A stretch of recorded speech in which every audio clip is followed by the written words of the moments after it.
Good afternoon, folks. Today we're going to discuss investment quadrants, your portfolio goals, how to review and underwrite commercial real estate syndication deals.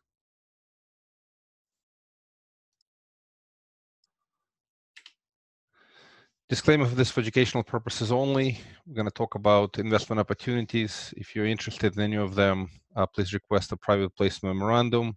Consult your professional before making investment decisions. Again, this is for educational purposes only. We're not soliciting to sell anything at all. A couple of words about me. Many of you know, Big Mike, live in Brooklyn, married 20 years, 4 kids and a cat, have a book out, how to choose a smart real estate investment fund, top 10 questions to ask before investing in a fund, and run a Big Mike Fund podcast. Here is, I'm at your service. Here's how to get a hold of me. Let's start with really basics. Why invest in syndicated real estate deals? Just a basic overview. The primary benefits: passive investment, depreciation, tax benefits, leveraging experience of a sponsor and their track record, potentially strong returns based on value add and good management, mortgage leverage return, and you could have a preferred return on a deal. Some of the cons of syndicated deals: no control over a deal through the life cycle. Typically, it's in the hands of a sponsor. Limited liquidity, if any, until there is a liquidity event, either refinancing or sale. Typically, you can reinvest distributions or return of capital. And IRA may or may not be friendly. If there's leverage on a deal level, your IRA could be subject to U-bit. Typically, no diversification. You only invested in a single deal, and there are no guarantees. Here's a quick comparison for you to consider investing in individual deals versus funds. So typically, individual deals do have higher risk concentration, higher volatility. Funds are typically more diversified, have lower volatility. Single deal or deals generally have low liquidity. Funds may have a better liquidity if they're open-ended funds. Closed-ended funds probably have lower liquidity. Potential liability risks: if you invest and you have to co-sign on documents, typically in the fund, you're completely passive and you have no liability or limited liability. Your involvement could be more active if you're investing in a deal where you're a partner and you have some active participation. Typically, funds are 100% passive. If your funds have come back from an investment, your funds are idle until you find the next opportunity. With funds, you have your funds are typically always working. For IRA investors, again, depending on the leverage, individual deal could be subject to U-bit. Same is true on a fund. If there's no leverage on a fund level, typically there's no U-bit. And to invest in individual deals, you typically need the right amount of money. Syndication is a little bit more flexible. With funds, it's much more flexible. You can also reinvest distributions.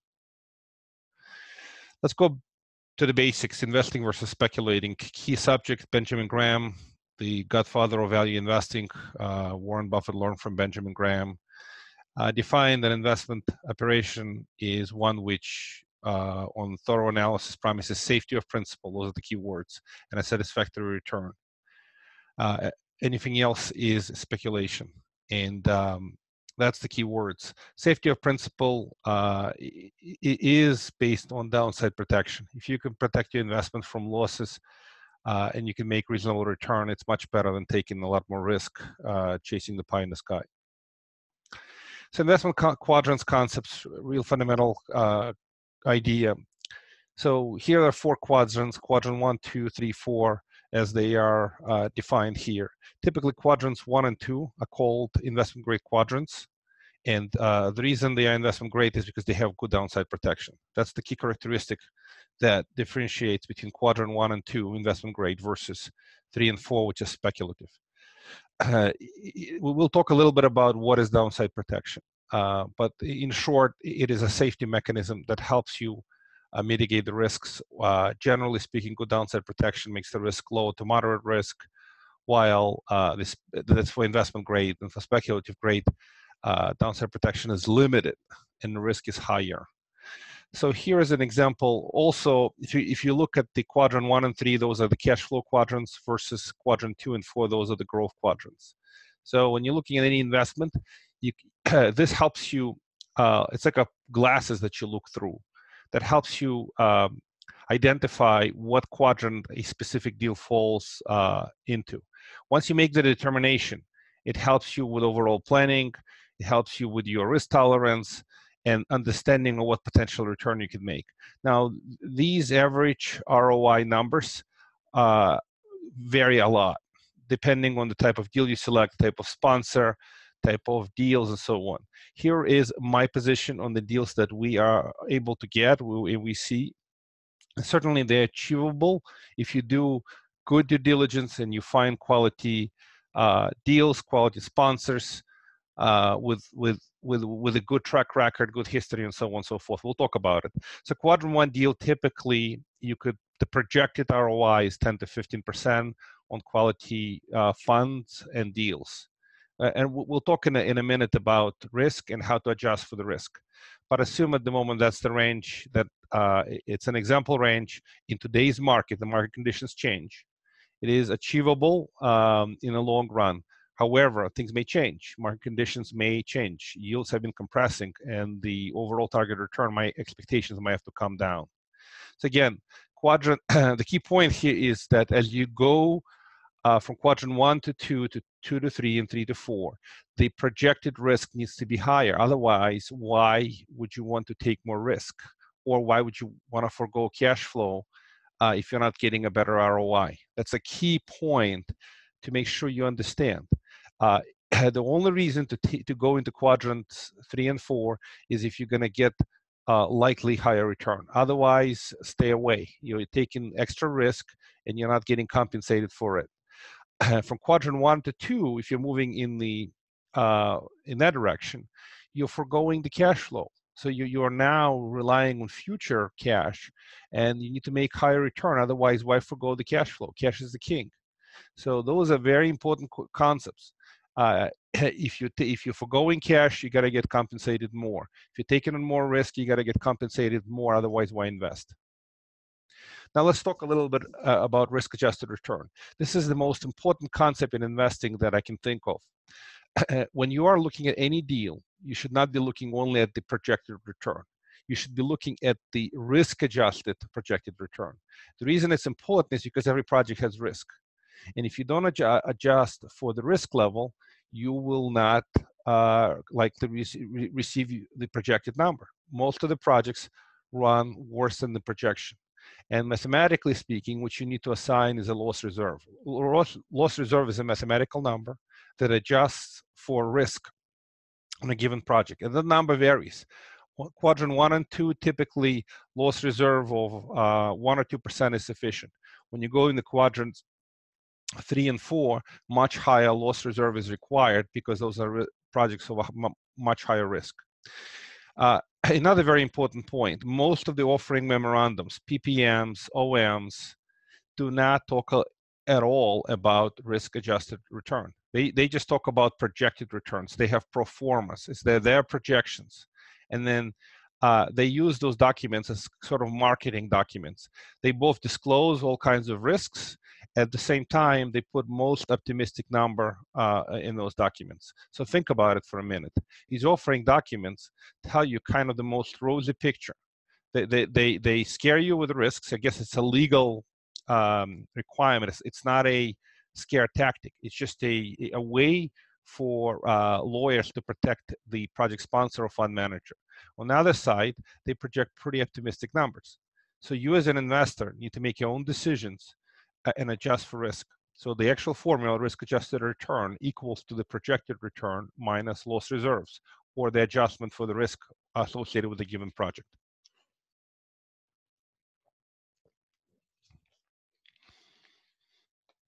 Now let's continue with quadrants and talk about risk-adjusted ROI. So it's the same concept as a previous quadrants discussion. Now you see also adjustment for the risk. So in quadrant 1 and 2, the risk adjustment here is approximately 1%. It doesn't have to be 1, it could be 2, but it's a small risk adjustment. So you take your average projected ROI, and then you adjust it down by the risk factor, and then you have a risk adjusted ROI, which is typically lower. It's almost always, not almost, it's always lower than the projected ROI. Same thing happens in Quadrant 2. Risk adjustment is fairly small. For Quadrant 2, I'm using 2% factor. For Quadrant 1, risk adjustment is 1%. For Quadrant 2, it's 2%. That's the loss reserve for Quadrant 2. For Quadrant 3 and 4, I'm using 6% as a loss reserve or risk adjustment factor. Why 6%? Well, certainly high degree of risk. In my experience in this market, and I point this out, it's in this market, that number is generally sufficient. As market conditions change, most likely risk adjustment factor will go higher. In some cases, it becomes double digit. In some cases, it's so high that you should not even be considering those investments. So risk adjustment, risk-adjusted return is what the key number that you're looking for. And again, as you go up the scale of risk with speculative quadrants, your risk adjustment factor or loss reserve should be significantly higher. 6 to 7%, I would say, at the minimum, possibly 10%, and in some cases, it becomes 20% and higher. So if you're not projected a very, very high return, why even consider those investments? So let's take a step back. Before you decide what to do with all these quadrants, you need to build a portfolio goals. This is the most basic fundamental concept. So you should know yourself and your own risk tolerance. If you have tolerance for risk and you're comfortable with speculative investments, you should write it down that you're okay making some investments in those speculative quadrants. If your risk tolerance is low, don't even think about quadrant 3 and 4. Don't think about speculative quadrants. The risk level is too high, period. So know your personal circumstances, your preference. Make sure you can sleep at night with your risk tolerance. 2, you should have goals for your cash flow. How much cash flow do you need? And investments, as you're going to evaluate investments, you will be evaluating through the prism of the cash flow. If you need the cash flow and you're looking at the quadrant 2 and 4 deals that just don't fit your goals, it's very important to build the objectives first. Total return. So again, typically return is composed of two components. 1 is the cash flow, 2 is appreciation. So your total return is a combination of the two. So what happens on most of the real estate projects? You invest and you get the cash flow as you go. And that's what you try to understand and project. What happens upon a sale of a project, there is some level of capital gain. So as the project goes through its life cycle and then it sells, part of the return comes on the back end in the form of capital gains. And your cash flow plus your capital gains will produce total return. We should know both objectives. The appreciation builds wealth. The cash flow pays the current bills. Tax efficiency. Pretty important to know whether you want tax-deferred growth or you want efficient cash flow. Tax efficiency in real estate is generally pretty high due to depreciation. But not all investments have depreciation. If you're making a loan and you're receiving interest income, that has no depreciation. So your own tax situation is important. If you are a high income earner and you don't want as much interest income because it's taxed at a higher level. On the other hand, if you're getting depreciation benefits and cash flow, then you're receiving the benefit of tax efficiency. Anyway, that's a consideration. Again, tax efficiency, benefits, and your goals are important. Your diversification strategy, that's probably job number 1. You got to make sure your portfolio is diversified, and you have to build diversification goals. We'll talk in the future discussions about how to build diversification goals, but in a matter of simple terms, how many investments you want to make, what's your average investment size, what's your highest investment size. This way, you don't overload your portfolio into anything. You break it up into sufficient number of manageable chunks, your risk is diversified, and you feel comfortable with your portfolio. So the portfolio diversification goals are important. The next element of the portfolio goals is time horizon. Are you investing for short-term, long-term, and what is long-term in your definition, what is your short-term in your definition. Are you investing for a couple of years, 5 years from now, 10 years from now? So knowing your goals is important, as it'll help you build your portfolio. Now, here's a capital allocation. You need to decide how much to put in each quadrant. So once you have your portfolio goals defined, you should look at the quadrants and decide how much capital you want to put in each of these quadrants. Why this will help you? Well, because if you are investing, say, $3 million, and you have a decision to make how much money you want to take risk with and how much money you want to keep relatively safe. So you may say, hey, listen, 80% will go in the investment quadrants because that's your level of tolerance and you don't want to take risk with more than 20% of your money.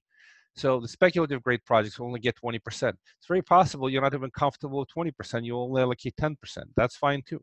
So you build this portfolio allocation, decide on how much of your total portfolio is going into each quadrant. Please be a little bit flexible. These are not hard-written numbers. You should be able to move a little bit. So generally, it's a range. If you think around 50%, it may be 45 to 55% range. Same is true if you're thinking 30%, be flexible between 25 and 35, something like that. And then, so you're deciding how many dollars you're putting in each quadrant and then how many investments. So depending on the size of the capital you're managing, you may or may not have the luxury of making a lot of investments. For example, if you're investing only $1 million and typical real estate investment is $100,000, you're not going to get any more than 10 investments. So what happens is you have to make a few bigger investments and a few decisions. The good news is you have diversified funds. One of the ways to diversify is to access diversified real estate funds that fall into specific quadrants, and you achieve instant diversification, and it is within your strategy. So knowing how much capital you invest, how much falls into each quadrant, and approximately how many investments help you build a well-diversified portfolio.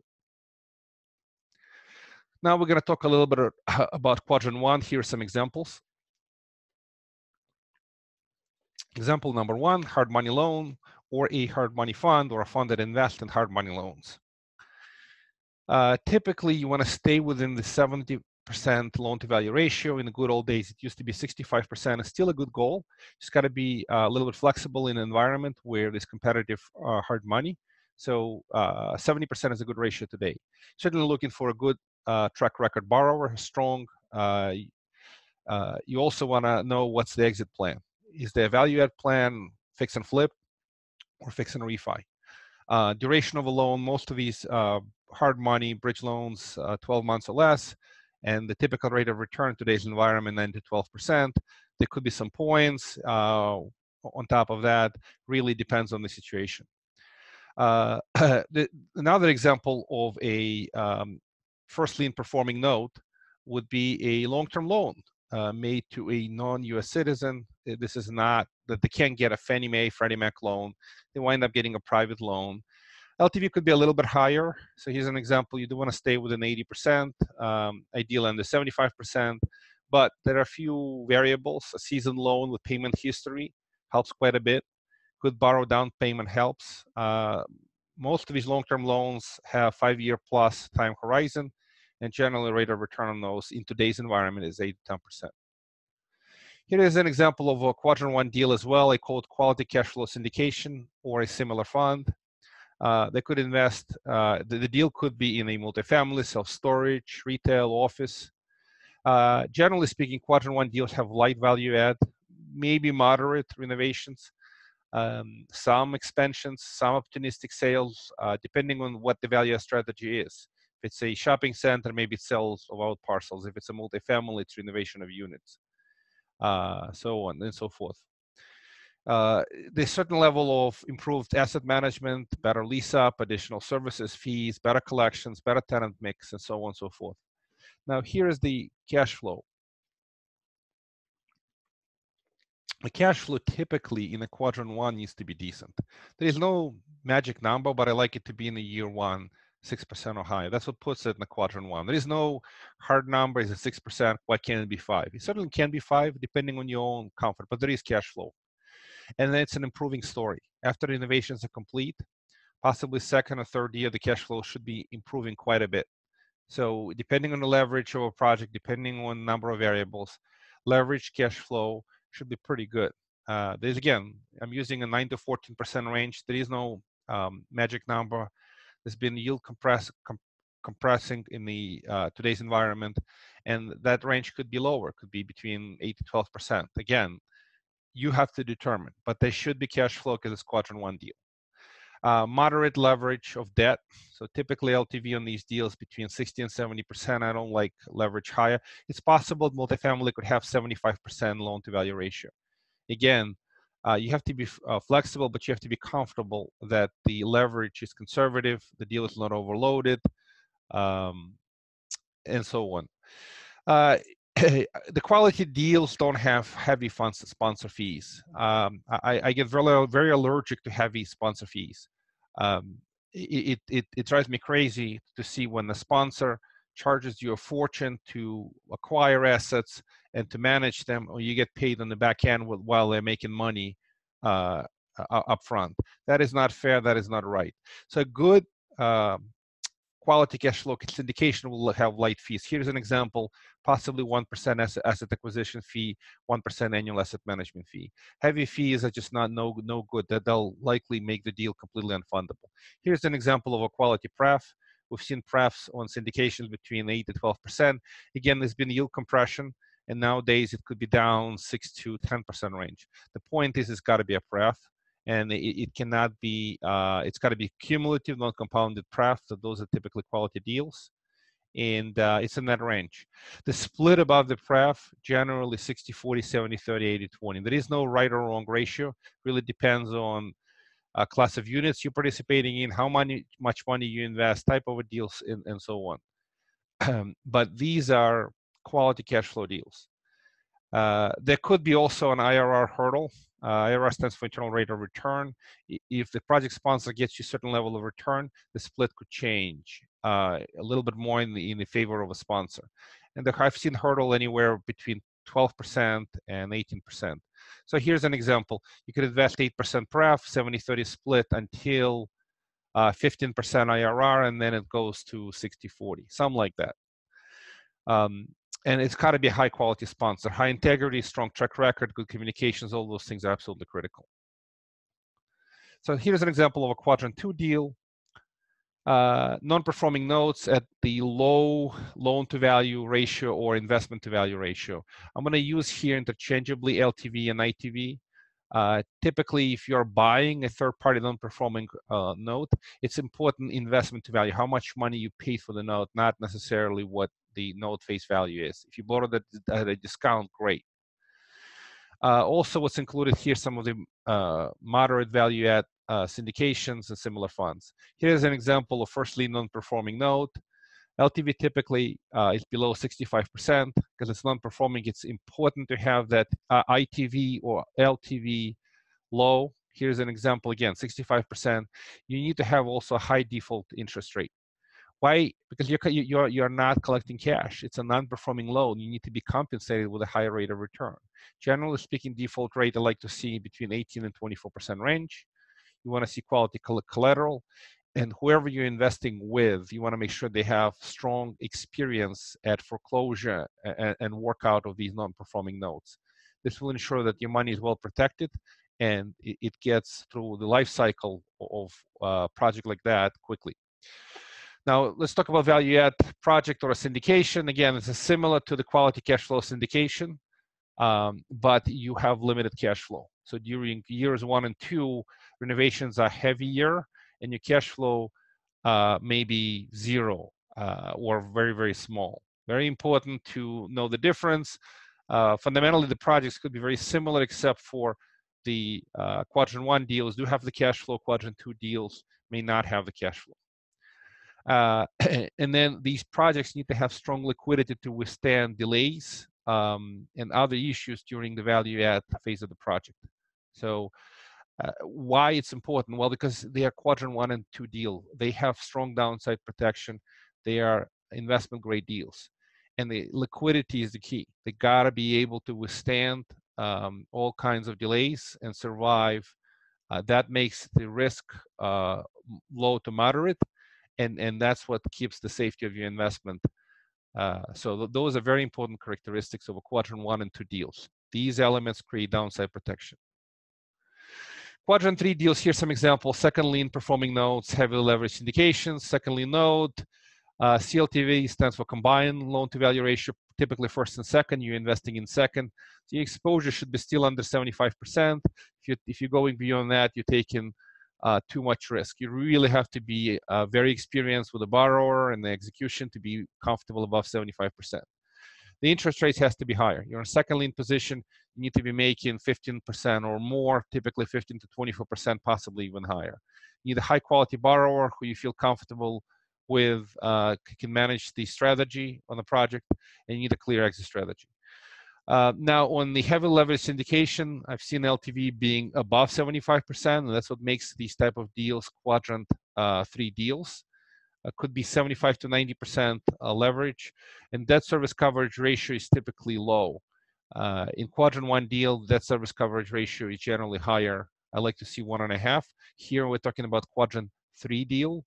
You're looking at typically bare minimum required by the bank between 1.15 to 1.25. In that range, banks may still allow the project to proceed.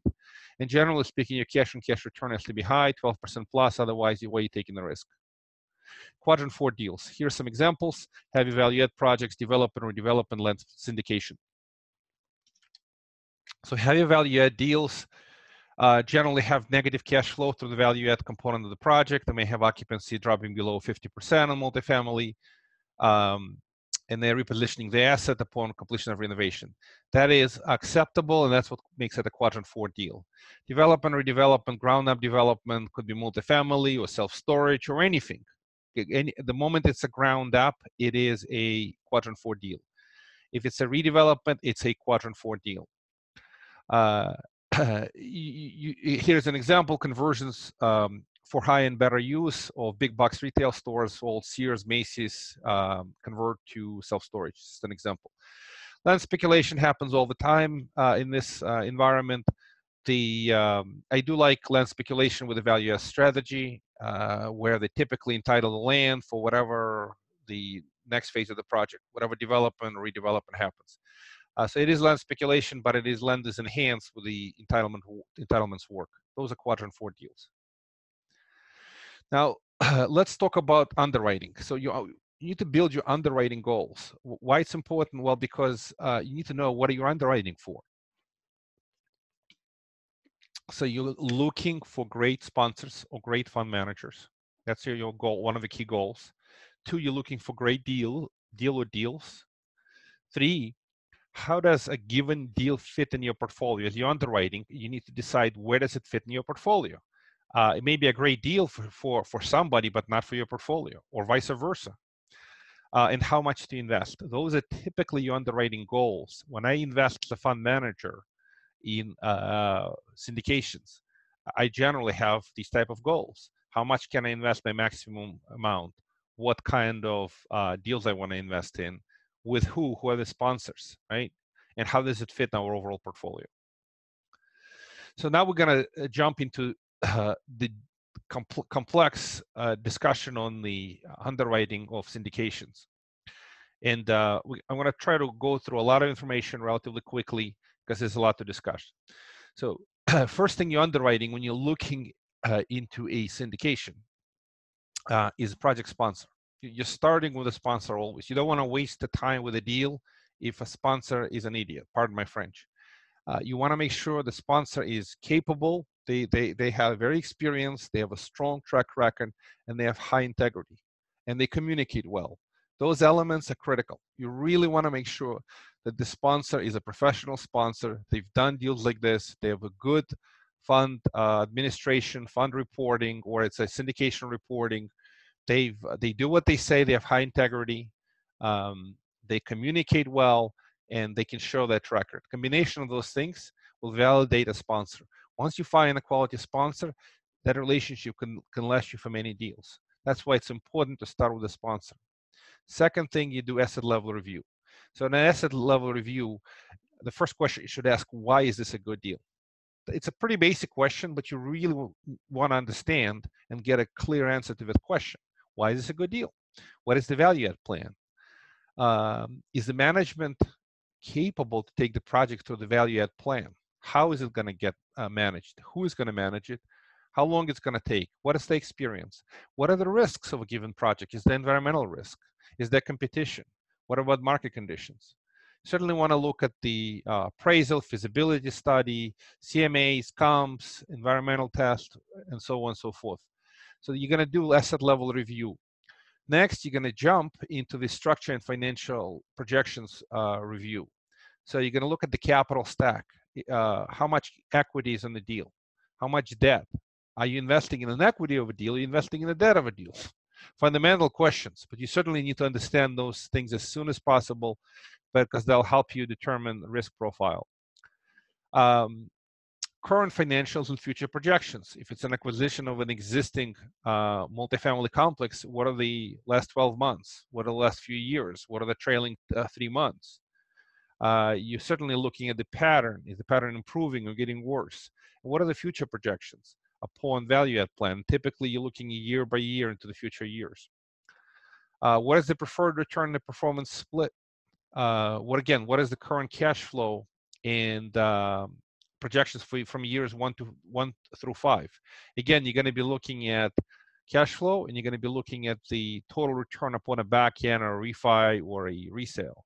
What are the internal rate of return projections, your average annual return and your IRR projections or calculations? What are the fees? Is there alignment of interest?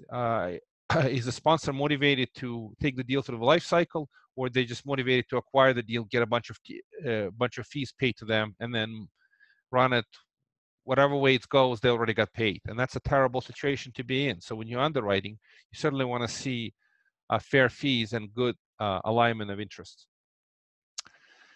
Now let's continue to look into some more important details. Legal documents review. When you're investing in a deal, and at the moment we're going to assume you're investing into a baked deal.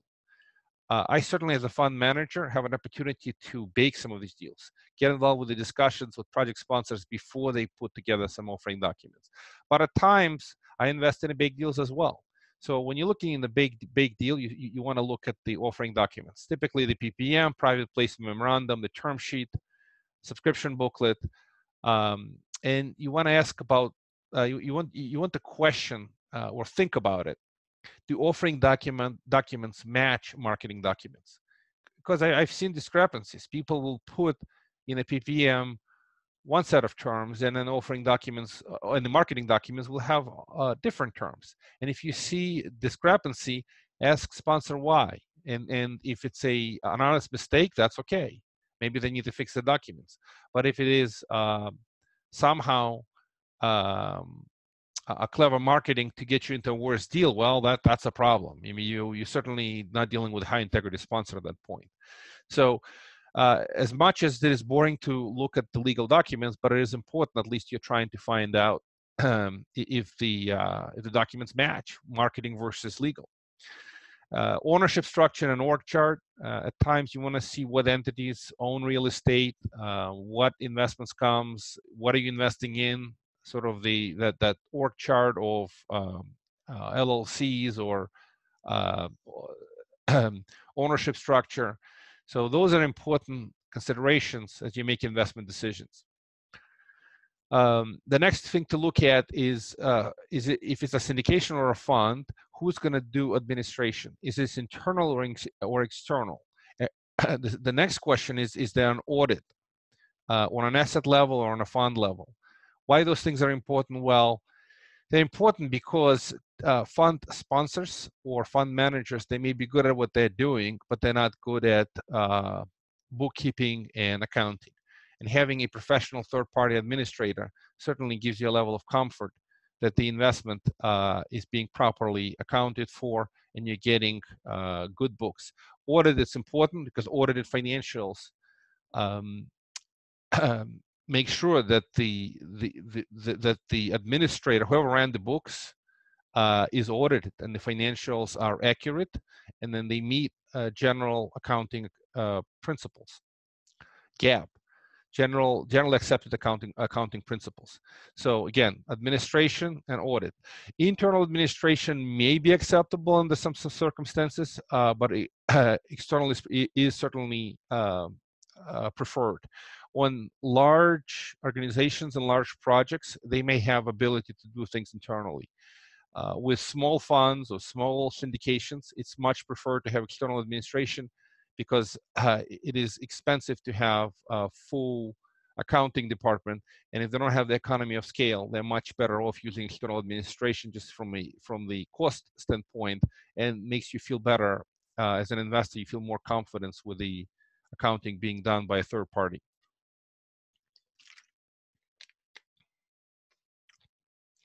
The next question to look at, you should look, is this generally real estate, or there's a part operating business?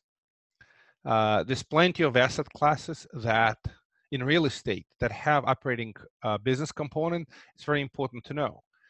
Not just they're acquiring good real estate, but do they have the experience, track record, and ability to operate a business? So here are some examples. Senior living facilities is certainly an operating business. You have also mobile parks is an example that partially is an operating business, operating of a mobile park.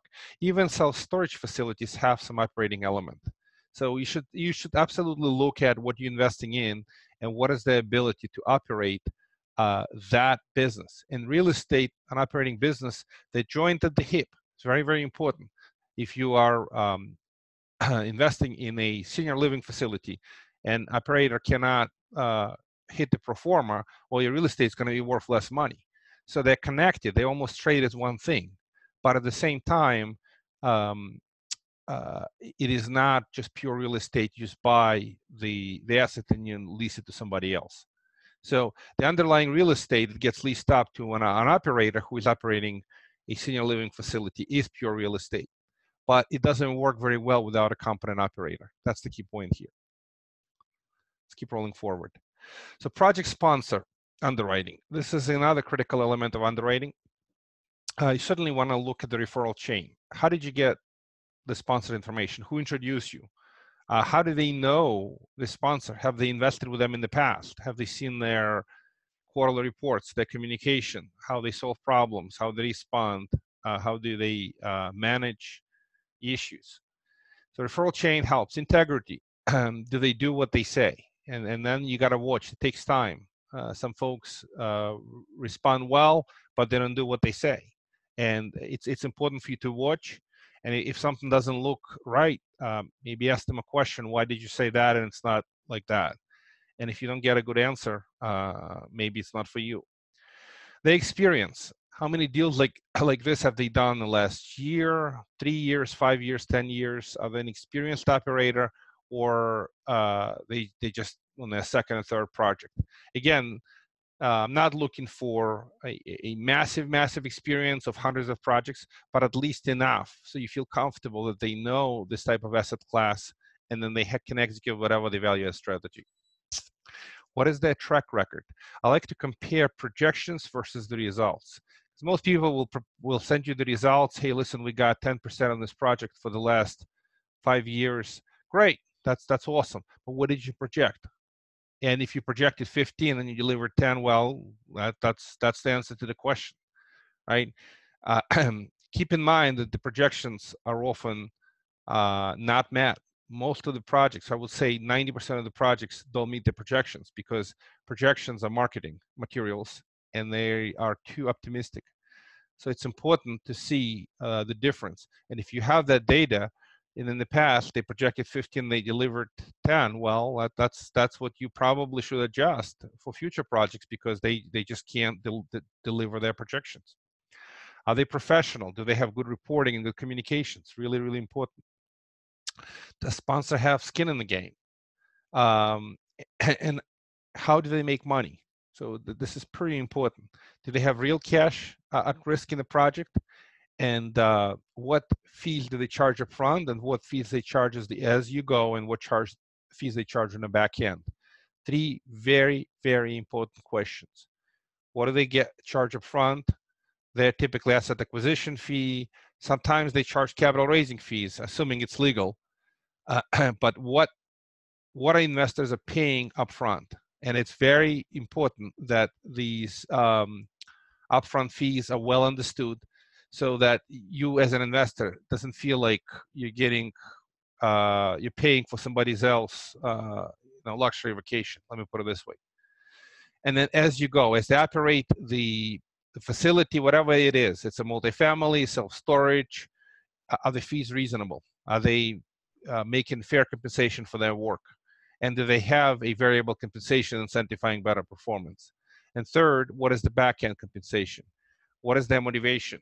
How much do they get paid if they perform and the project does well? And what happens if the project doesn't do well? So all those considerations are of paramount importance. Asset review. Why is it a good deal? Now, this is a story, having a story helps. You got to understand where this started, where it's going.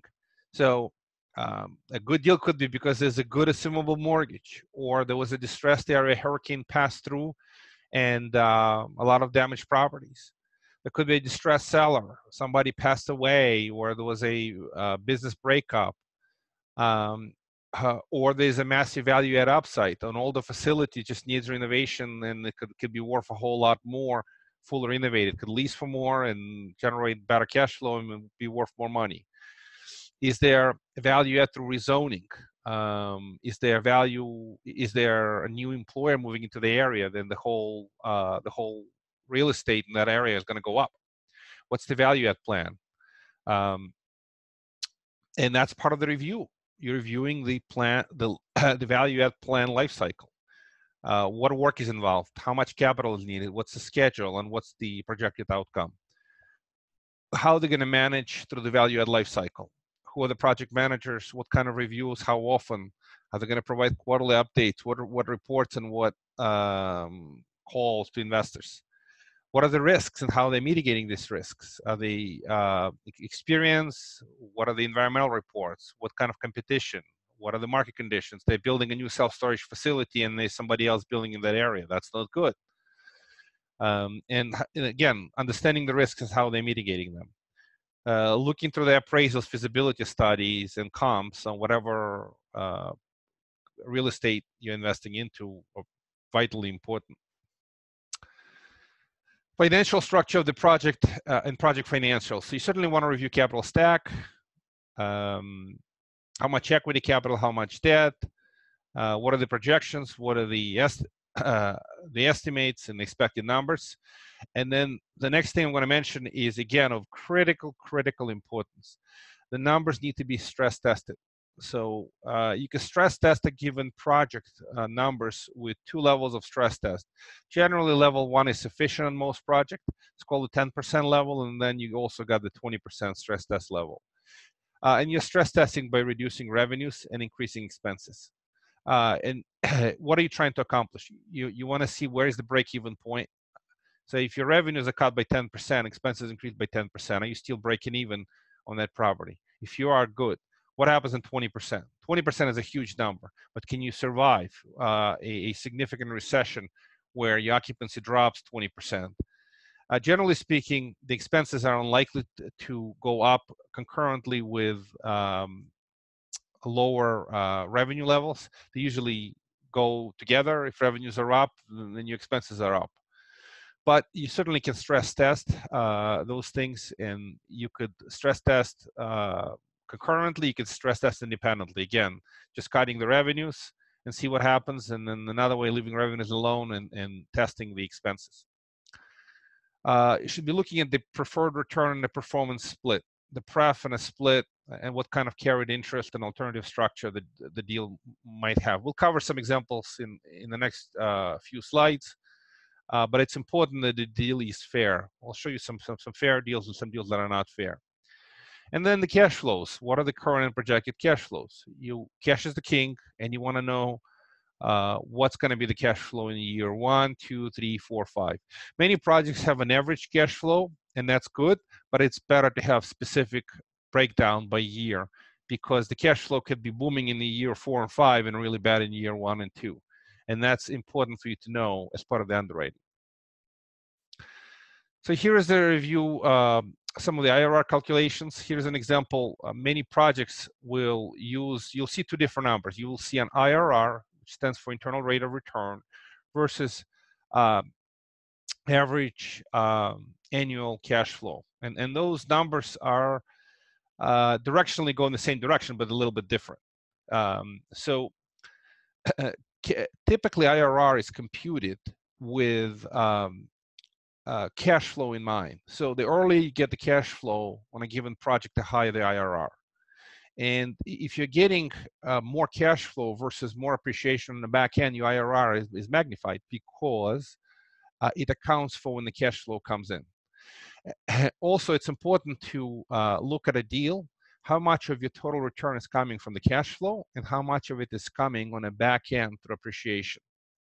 So why? Well, number one, the cash is in your hand. If you got your cash flow and that's what you got, if somehow the property doesn't sell for the projected price, you still got your cash. And what often is done is there's a cap rate concept. The cap rate is a capitalization rate, and capitalization rate is used to determine a sale price. So if a certain amount of income and the cap rate in that area is 6%, then the assumption on the sale price of the asset is based on that cap rate. So the cap rate and then the price, they move in the opposite direction. The lower the cap rate, the higher the price in a given investment. So the appreciation will very much depend on the cap rate computation, and you should run a stress test on a cap rate. If a project sponsor says, well, today's cap rate is 6%, well, can you stress test it at 7%, 1% higher on a cap rate, possibly even 2% higher? Those are significant stress test conditions. Is this likely to happen? Probably not. But is it good to know? Yes, I certainly would think so. If you're not comfortable with 2% stress test, then do 0.5% stress test and 1% stress test. The numbers are still looking good, and if they are, great. The fees and alignment of interest. So what are the upfront fees? Typically asset acquisition fees. There could be other fees. There could be also a development fee. And is development fee paid as you go, or is it paid upfront? Very, very important consideration. What are the annual fees? What are the management fees? Or any other fees?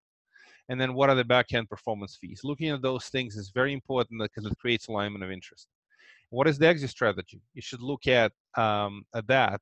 Is the exit strategy refinance, get your capital back, get your preferred return back, and then keep the common equity? That's a viable strategy. An alternative would be a sale. At that point, you would be repaid your capital, your preferred return, and whatever common equity return, your appreciation, in a matter of speaking. So that's really important as well. So here are some really good questions to ask in underwriting. So these questions is sort of a summary of the last couple of slides discussion. So number one question is pro forma conservative. It's not an easy question to answer, but certainly you could look at the revenues, expenses, net operating income. Does it look like the project sponsor is being overly optimistic? And you can certainly make that evaluation if you have experience in similar projects. Is exit valuation conservative? Again, back-end cap rate, has it been stress tested? Is the value add plan realistic? What is the downside protection? And that's a great question to ask. What protects you if the environment, the economy, if that particular submarket is worse than projected? What's creating safety of principle? How does pro forma respond to stress conditions? So we talked about that. Is there proper debt leverage? What is the loan to value ratio? What is the term? What is the rate? And this is an important question, both if you're a lender on a particular project or if you are a investor in the equity. In both cases, you want the ratio to be conservative. If you're a lender, you want the LTV to be low, and if you're an equity investor, you don't want LTV to be too high because you don't want the deal to be over leveraged. Fees reasonable and fair. fees charged by the manager, sponsor. Here's some example: asset management fees, asset acquisition fee, asset disposition fee, capital raising fees, development fees, and so on and so forth. Then you're looking at the preferred return and the performance split about preferred return for both the cash flow and for appreciation. Is there liquidity or redemption on a given project or a fund? It's important to know. What is the tax efficiency? What kind of depreciation is expected? Regular depreciation, accelerated depreciation. What is the projected annualized ROI and IRR calculations? Again, they vary a little bit, and we'll cover that in a minute. Generally speaking, IRR includes when the cash flow comes out. So the most projects that have limited cash flow, IRR is always higher than the average annualized ROI, because average annualized ROI does not care when the cash comes out, while IRR does. What are the projected cash flows for year 1, 2, 3, 4, 5, and later, specific year by year? Who is doing syndication administration or fund administration? Who is conducting an annual audit? Those are very important questions. Here's a comparison of IRR versus average annualized return. IRR stands for internal rate of return, and it's sort of a compounded annualized rate of return if you think about it for the minute. If the cash came out, that's great. It's not compounded. But if you compare that to an investment that cash flows versus not cash flow, the compounding effect is reflected in the IRR because it tracks when the cash comes out. The average annual return, also known as cash on cash, is a non-compounding way to compute the return. So here's an example. Compare IRR versus average annualized return on a project. You invested $100,000 over 5 years, 100,000 of income generated over 5 years. So average annualized return is 20%. So it's 100,000 profit over 5 years, 20K per year, it's 20% per year. The IRR, and let's assume for the moment, all the return came on the back end. It's basically the capital gains. The IRR is lower because it assumes compounded. It didn't get any cash throughout the project, so it computes a compounded rate of return, which is approximately 15% on a project like this without the cash flow. That's as much difference as you could see. So be very aware that the IRR is, generally speaking, a better number to track. If you're getting IRR of 15%, the average annual cash flow on a deal like that may be around 20%. That's very important difference. But certainly focus on getting the cash as soon as you can. If you're getting good cash flow, your IRR will reflect that.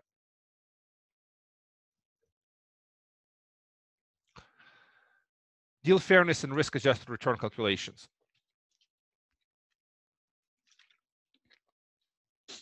Are you investing in a loan secured by a first mortgage with strong collateral? Then the deal is a lower risk. You are in a safe position, and your risk reserves on a deal like this are pretty low. So the reason we talked about risk-adjusted return in the past, deal fairness is essentially for you to get compensated proper for the level of risk. Are you investing in an equity deal with leverage of a bank or hard money with no collateral for your money? You are a leverage investor in an equity of a deal. You have a higher risk level, and your loss reserves have to be higher, and you should be compensated with better terms on an equity deals. So here's an important point. If you invest in an equity of a deal where you and other investors put up most of the capital, investors should certainly be receiving higher portion of the upside than the deal sponsor and operator. There is no right or wrong ratio. Typically, it's around 70%. So for every dollar that the sponsor makes on a project, they should keep 30% on average through the life cycle of the project, while investors should make 70%. That's a fair ratio. So here's an example. If the project makes an average 20% average annualized return, and investors say make 14% and the project sponsor makes 6%, that's that ratio. They make 70% of that 20%, and that's a fair ratio. Is that right ratio? It depends. So here's an example where investors could make 12 to 14% annually, while project sponsor makes 6 to 8. Let's say 60 to 70% to investors, 30 to 40 to the sponsor. Is that reasonable? It's certainly reasonable. The higher that ratio goes, the better it is for investors. But you certainly should consider that the project sponsor should be motivated. There should be enough meat in the bone for them. Otherwise, they may not be motivated to run the project. So here are some examples of fair equity splits, of preferred return, and performance fees and fees to the manager. So I do like when the deals have a decent pref, but it's not a requirement. So here's an example. Deal 1, pref is 8, asset management fee is 1%, and a split is 70-30. That's fair. Could there be an asset acquisition fee? I like a small, like a 1% asset acquisition fee on a quality project. That's probably fair. Deal number 2, 9% pref, same 1% asset management fee, and the performance split is 70-30 until 16% IRR is reached, and then it switches to 50-50. Is that reasonable? The answer is absolutely yes. There could be also 1% asset acquisition fee. These type of deals are within reason. Again, shift to 50-50 is absolutely acceptable once an IRR of 16% is reached, which means investors at that point made 16% of their money as the minimum. Here's example number 3, where there is no preferred return. It does happen from time to time. There's no pref, there's some kind of asset management fee. She's an example 1%. There's an 80-20 split to investors. If there's no pref, then the split to investors generally have to be higher. Otherwise, investors are not getting a fair shake of the bargain. You could see 80-20, sometimes you see 85-15, and even 90-10. It's really a function of the deal, the size of a deal, and so on. Sorry, jumping through the slides back and forth. Here are some more examples of, again, fair deals. Deal example number 4, there's a very high pref. So here's an example of 24% pref, some low asset management fee, and then the split is 25-75 in the reverse direction. The project sponsor gets to keep more than investors. And that's okay, because the preferred return is very high. It's an exception. Normally, it would be 75-25 in favor of the sponsor, but over 7% or 8% pref. Here, because the pref is so high, that this is an acceptable scenario. Another example, number 5, 18% pref, no asset management fee, and 30-70 split in favor of sponsor. Again, because very high pref, it compensates for a low split. So just be aware of this kind of, it does happen from time to time. Not fair deals, bad deals. Just want to give some examples. So you watch people put them together, but number 1, non-cumulative pref. I've seen non-cumulative pref 8 to 10%. And non-cumulative pref just means if there's no cash flow to pay the pref, it never catches up, which is the problem. Asset management fee could be 2% by itself. 2% is not a bad number, but in combination with the heavy asset acquisition fee and number of other fees is what makes the deal too heavy on fees. And really, the key point here, it's not just one fee. It's a combination of many fees. Sometimes one high fee is okay, but if there are many high fees, that's a problem. Here's an asset acquisition fee, 4 to 6%. It's a huge fee. I've seen acquisition fee of 3%, disposition fee of 3%. All those fees combined is what's milking the deal to the sponsor. So here's an example, 8 to 10% pref, and then you look at the performance split. It's 10-90, 10% to investors, 90% to the sponsor. You start pulling your hair out. Is this for real? Is this who comes up with this stuff? And deals like this are certainly not for professional investors. 90-10 in favor of investors, that'd be good, but 10-90 is horrible for investors. Again, sponsor makes a lot more money while investors take all the risk. That's no good. Bad deal number 7. Here's an example. Preferred return 6%, asset management fee 2%, asset acquisition fee 4 to 6, performance split 50-50, but investors are cut off after they reach 12% IRR.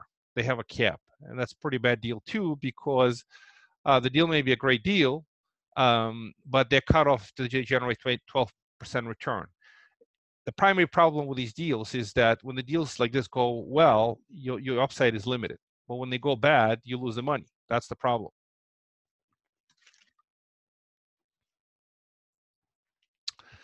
Why you want to invest only in fair deals. This is a critical point. This is a summary of previous couple of slides. Number one, you want to maximize your upside when the deals go well, and you want to minimize your losses when the deals go bad. The structure of a deal, quality of the sponsor, obviously all support that. But fair deals maximize your upside and minimize your downside. Two, sponsor gets paid after the deal performs. It's an alignment of interest. Your money is first. Ultimately drives one most important metric that you want to track is it creates better risk-adjusted return, and that's the key here. So high-quality deals and funds are not heavily promoted. This point is, I can't stress this enough. Too many pretty bad deals are circulating on the internet, through Facebook, through all kinds of websites. They just crap. They are heavily promoted deals, and then they enrich the sponsor through massive fees, and regardless of what happens with ROI, and they're pretty bad deals. Because when these deals go well, the sponsor makes more money than you do. And when they go horribly, you lose the money and the sponsor walks away. Those are pretty bad deals. High quality sponsors and fund managers capital comes from repeated investors and their referrals. Very important. You're really looking for referrals through your network. People who have invested, who have track record with good people, those are the best type of finds. These deals may not be promoted through your internet and so on and so forth. And you need to belong to the right network group, mastermind group, and so on to get access to the high quality deals. Again, high quality sponsors just don't promote themselves on the internet. They don't promote their deals. They keep it low profile, and you have to be sort of a private club or network or mastermind that gets you access to those best deals. Here is a summary. Start with your investment allocation plan. What do you want to invest in? What quadrants you like? How much money do you want to put in each quadrant? What are you comfortable with? What is your risk tolerance? Once you pick that, look for high quality sponsors, fund managers who operate in the quadrants that match your allocation. You certainly can find great sponsors in the quadrants that don't match your allocation, but it's a no good. It's not a match. It doesn't meet your strategy. So start with a strategy, then look for people who operate in that within that strategy in those quadrants. Quadrants say 1 and 2, and then look for the next deals. Try to build relationships so you can get in. Sometimes you can negotiate a better deal if you bring more money, and so on and so forth. Underwrite the sponsor first, then specific deal or a fund, and then how much you want to invest in. It's got to be all within your strategy. Invest with conservative expectations that most deals will not deliver the projected ROI. And you should always think about risk-adjusted return. That's the key point here. If you underwrite your deals well, you will lower the expectation versus what is projected on the deal, and you'll feel comfortable that those numbers are likely going to get hit rather than what's in the pro forma. So those are very important and very specific projections for you. You will feel comfortable with those numbers. So risk-adjusted return is what you're looking for, and it is your calculation. It is not going to be in the PPM or OM. As long as you know, as long as you understand the cash flows on a given deal, total return, and you're comfortable with it, and you adjust it for risk, then it's probably a good investment.